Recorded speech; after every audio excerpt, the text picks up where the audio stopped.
Hey, how's everyone doing there tonight? This is Undead Nightmare 24, back with a video. Hope everyone's doing well and staying safe out there. This is going to be a Saturday action and exploitation review, another genre I enjoy besides horror.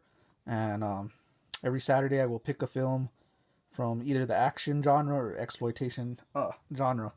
So I went through the collection and I chose for this Saturday 1985 Streetwalkin'. This is directed by Joanne Freeman. She starred in Friday the 13th as Miss Jarvis, and that's all I could pretty much find on her.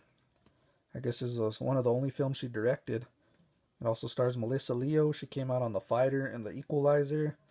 We have Dal Midkiff. He came out on Pet Cemetery. We got Antonio Fargas, Huggy Bear himself from Starsky and Hutch.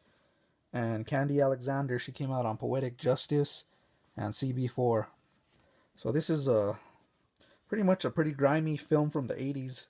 Um, let's get into the plot of this film. It's basically about this girl named Cookie and her younger brother, and they're pretty much got kicked out of their house. It's pretty sad because their mom chose the stepdad over them and pretty much kicks them to the street. So Cookie's pretty much panicking. She's got a younger brother, and they're pretty much starving. They don't know what to do. So they're in this, like, I'd say it's a kind of like a tramway area, or no, tramways. Excuse me, guys. Underground subway area, and they're pretty much like panicking. She's crying. She don't know what to do. How she's gonna support her and her brother. Then along comes this guy Duke. He's real charming and seems real polite. He's played by Dal Mitkiff from Pet Cemetery, and he pretty much charms Cookie. Tells her that he gives her money to go eat, and tells her he's gonna take care of her, and pretty much she has nothing to worry about. So she feels attracted to him and pretty much knows that he'll feel safe around him. So takes him in, and it turns out later on that he's actually a pimp, and he's gonna put her as a pretty much basically a prostitute working the streets of New York. So he does this, and he puts her out there, gets her an apartment. She's working the streets just trying to get food on for her and her brother as they live in this apartment. He goes to check on her.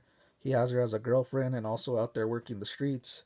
So she's pretty much madly in love with him, and she doesn't know his other side. He has a violent side, kind of a temper and real angry side she hasn't seen yet.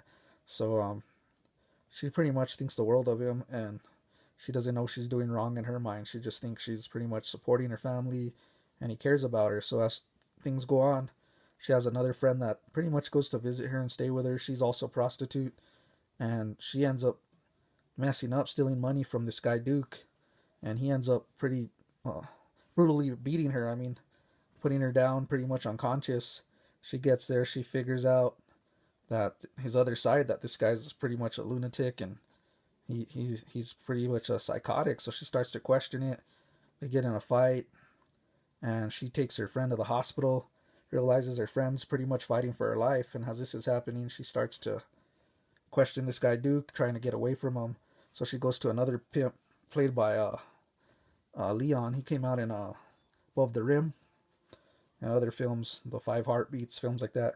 And he's another pimp that's a rival, but he cares about Cookie, so he takes her in, wants her on his side to take care of her, and has this happens. He pretty much takes Duke and pretty much goes on an expose of him, but it goes wrong, and Duke escapes, and now he's on a rampage to get Cookie and pretty much get payback and probably murder her. As this goes on, he starts to murder people. He's out of control. He's starting to get real violent and mentally unstable, and you see his downfall as he gets more and more crazy. And Duke's on a path to get her, and they're just missing each other throughout the city as he's chasing her down to pretty much get revenge on her for double crossing him. So that's pretty much the story. It does At the end, it does have a pretty good satisfying showdown as well. Um, that's pretty much I can say about getting spoilers on this film. Let's get into the stuff, information, facts about the film. I did like the look of the setting. It's real New York. Soundtrack's awesome in this one too. A nice 80s soundtrack. Acting's pretty solid. And this film's pretty good overall, man. I really enjoyed it. And it has the sleaziness as well as the action part. It's what you want in an 80s exploitation film. So yeah, overall I enjoyed this film, and I would highly recommend it if you haven't seen it. It's a fun film, man, and right up my alley. So my rating on this film is gonna be a 4.5 out of 5. I can see myself revisiting this film because I highly enjoyed it, as I said. So this is 1985 Streetwalkin.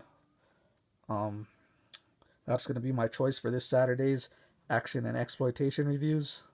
So you guys please hit a like, comment, and subscribe.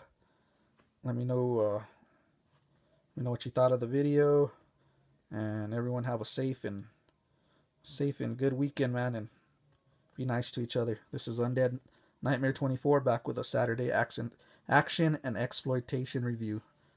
Take care. Peace. Just not thinking straight. Yeah, I don't know anything anymore. Well, then you better get out. Right, what would I do? Doesn't seem to me like I have any choice. I'm gonna quit. In a year, when I make $100 grand, I'm gonna quit and go into the horse business.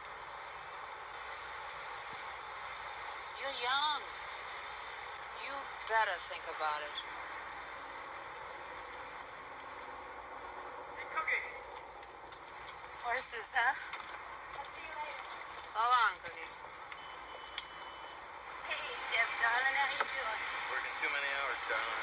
Nothing. You want a cup of tea, honey? Hey. Hi, sweetheart. I got something for you. I got the best there is. No!